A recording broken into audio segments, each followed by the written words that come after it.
Public speaking is dangerous. Here I am in front of all of you, and half of my brain is thinking, what if I mess up? I'm a public speaking coach. They'll be so disappointed. And why are my hands all sweaty? And you are a friendly group of women leaders who invited me here. I take comfort in the fact that many people feel the same kinds of demons when they speak. But now imagine you've been told, like I have, that you have to have a low voice to be taken seriously. Or make sure to smile. Filipinos always are great when they smile. Now those demons multiply.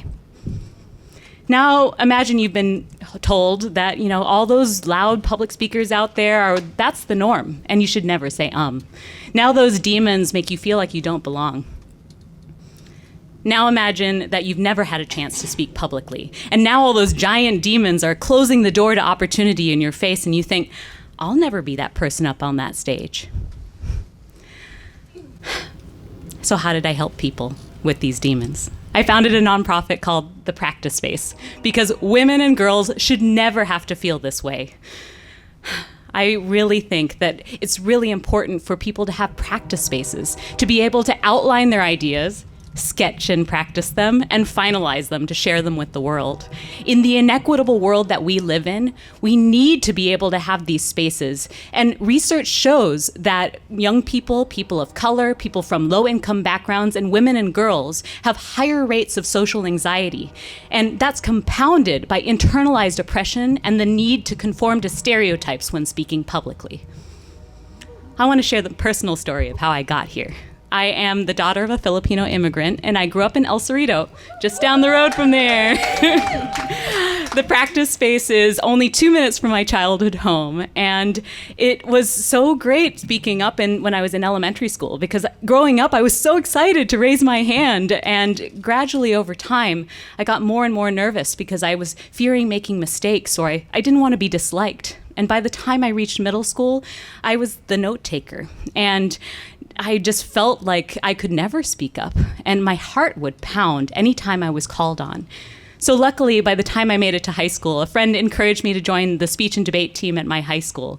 And there, I learned that it was okay to be strong in my own way, and that you can build confidence through friendships. And I felt capable, smart, and worthy of having a voice. And that's not the case for everyone. And even when judges told me that I was too aggressive for a girl, I had coaches and teammates that helped me through it. And it's not a surprise that 20 years later, I'm still here coaching. So let's meet some of our students. That's why I had to have posters. This is Emily and Becky, two of our 10-year-old young speakers, and they're speaking to an audience of 100 people.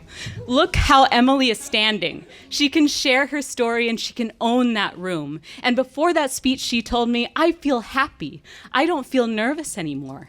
And she and Becky bonded over their mutual love of the tooth fairy and pugs, and they had fun sharing their voices with each other and with the world. Confidence, fun, and community is a huge part of what we do at the Practice Space because that's how you can elevate underrepresented voices. So in order to do that, how do we do that? Public speaking is often seen as something that's just individuals. You have a presentation up on a stage. But our definition of public speaking is that it's the art of human expression, the art of crafting and figuring out what your story is and being able to feel confident enough to share it with the world. And so when you do that, you are able to tell stories. And so in our programs, we offer online and in-person programs for storytelling, self-advocacy, presentation, debate, poetry, and listening to cultivate the diverse forms of expression that match the diversity of the people that we serve. We need diverse models of public speaking in order to help the next generation of leaders imagine themselves speaking up everywhere, not just up on a stage. And so when we do those programs, we are able to make sure that they have those diverse models. And so what we do is we offer those programs and we make sure that they have some mentorship involved. And so since 2017, we have helped 1,200 participants, about 60% of which are ages 8 to 18, and 40% are adults, most typically in their 40s and 50s. And 80% are women and girls. And so throughout this work, we mostly serve people in the Bay Area, but we also have online programs that have spread nationwide, even as far as Kuwait. The girls in Kuwait have said that being at the practice space helped them speak up about issues that they never could speak about in their country. And the majority of our participants are people who have not had access to public speaking education and cannot afford its steep price tag. So we make sure that public speaking is accessible for all people throughout all of our programs. I am super proud to have an all-women team of 6 led by 2 people of color. There's me and there's Diana, who I met for the first time today. And yesterday was the Practice Space's 4th anniversary. So for this pitch, I really wanted to zero in on our youth work, specifically a program called Expressive Leaders. So Expressive Leaders, as you can see here, this is Anna. She's one of our Expressive Leaders. And in this photo, she's talking to a board member to convince them to help with her podcast and help with her STEM Club for Youth. And so one thing that we saw with that program is not only was she able to start that club, but she also launched a podcast. So that's what's possible. And so with our students in the Expressive Leaders program, they use their public speaking skills to create community action projects and speak up on our student-run podcast. And they work together with college-age female mentors to be able to identify an issue. And they make an impact through their voice, speaking up about bullying, sexual violence, education injustice, and more. And throughout these 2 years, students have not only participated more in class, they've spoken up at protests, they've launched their own podcasts and clubs, and they've won debate competitions. And one day, they'll be like our adults who can secure jobs, they can win political elections, and they can also be able to start their own small businesses. Having a voice should not be a luxury that some people cannot afford. Incredible privilege comes from the ability to speak up, and it is a tool against injustice. Like I said earlier, being able to speak up means that you should feel like your voice is worthy, and you should see public speaking models out there that look and sound like you. When that doesn't happen, we don't have the important leadership that we have in our world, these incredible voices of young people. And so for women and girls to learn to lead and become leaders, they need to be able to feel like they can have a voice. It starts with friends. It starts with education. It starts with practice. Thank you.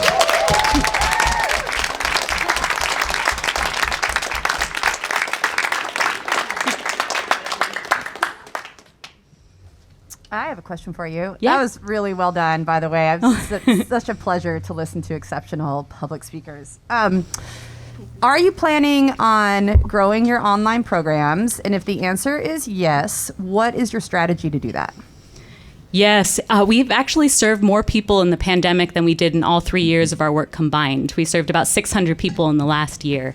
And the big part about it is that it lowers the barrier to public speaking when you have more opportunities to practice. So we do plan on expanding our online programs and be able to have these kind of more specialized experiences in person. So our school programs will probably stay in person, but scaling programs like Expressive Leaders, being able to reach more educators, because we do educator work as well. We're going to continue adding more and more of those programs throughout the week. And so our strategy for that specifically is to hire our graduates. We've been building out their ability to coach, teach, and facilitate. We think of that as public speaking. So we are bringing on more and more coaches. The middle schoolers are learning to coach elementary. High school is learning to coach middle school. Now a bunch of them are in college. So we're starting to build out this pipeline of people who really get it. It's not just public speaking in the traditional way.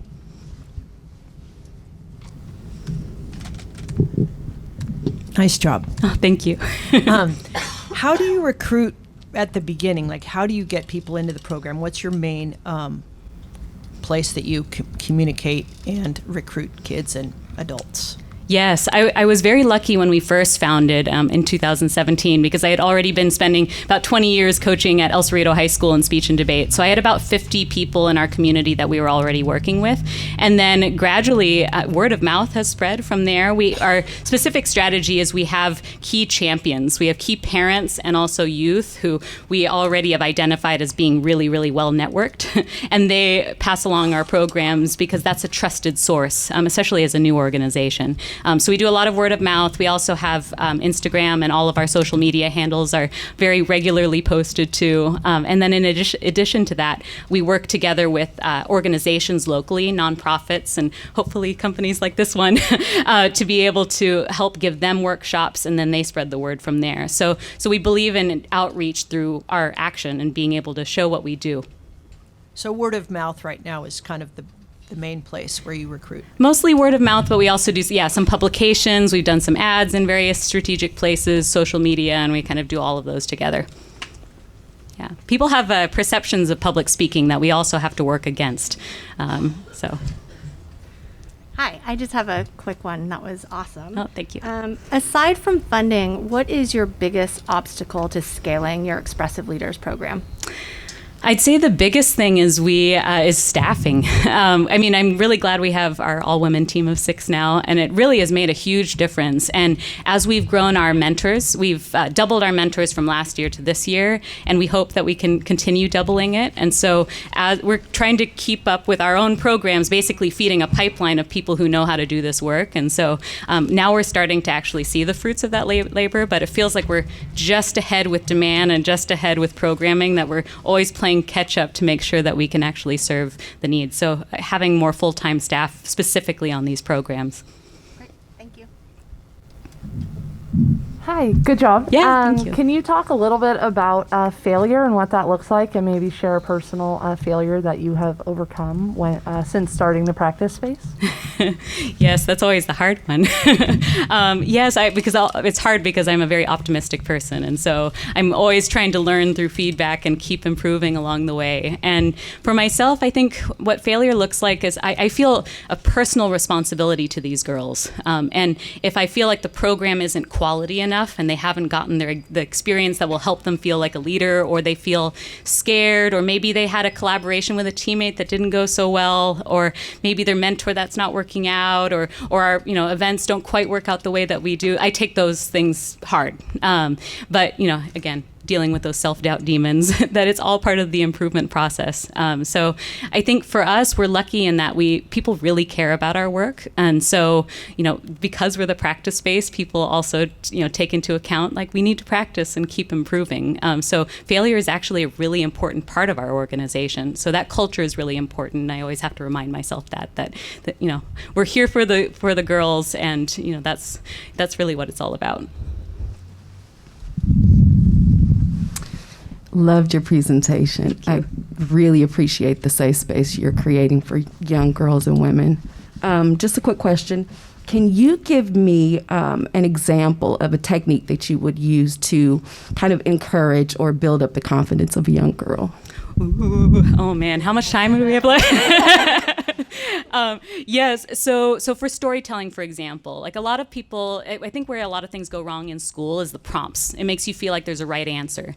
So making sure that we have prompts and questions that are very accessible and very real world. And we get them from the students, and the students help generate different debate topics and storytelling prompts. So instead of saying, what's your favorite thing about tooth fairies? And then it's like, oh, favorite thing, oh no, there's like a lot of pressure around that. We just give them tooth fairy, pugs, summertime, and they have to zero in on a specific moment that illustrates what they're all about. And then for the listeners, we educate the listeners by saying, instead of like, here's all my feedback, you said too much, instead it's more, what connected with you? What did that make you think about for your own experience? Or what resonated? What would be most memorable? So for a young girl to tell her story and have that reinforced is so important. So that's storytelling. But for debate, that one has been really popular online, because we don't want to just be a feel-good space. We want to be a space where they deal with really hard things. So we had students from Georgia and students in California talking about the election. And so we crafted debate topics to be able to deal directly with racial inequity. And they knew the protocol, and the students ran the debate. And so they knew what the structure was. And so we teach those. Yeah. Can I just ask, like, how you divide your team up and what's, like, where is fundraising as part of that? Yes, definitely. So fundraising is usually with me, but I also do programs. So we have our team of 6, and 80% of 75 to 80% of all funding that we get from our funders. Our main funder is the Hewlett Foundation. All goes directly into programming. It's about 10 to 15% on admin. So we put everything back into the programs. So almost all 6 staff are executing programs. Mostly, I think. There's 2. The other piece is content. So curriculum development, social media, putting bite-sized practice techniques out there in the world. So we actually crafted a curriculum that has 104 free resources for anyone who wants to use them. They're on our website, and we're coming out with a book later this year. So the content piece of educating folks is really important to us. Lisa, I have one more question. Okay, really quickly. What would you do with this funding, and what additional funding would you have to bring in to make that vision happen? Yes, definitely. So for this Expressive Leaders program, in order to expand it, it costs about $35K to run.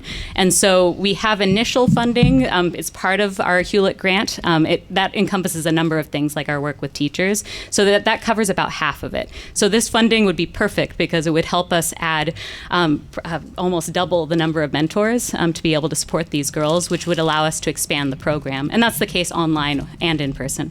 Thank you. Yeah. Okay. Thank you.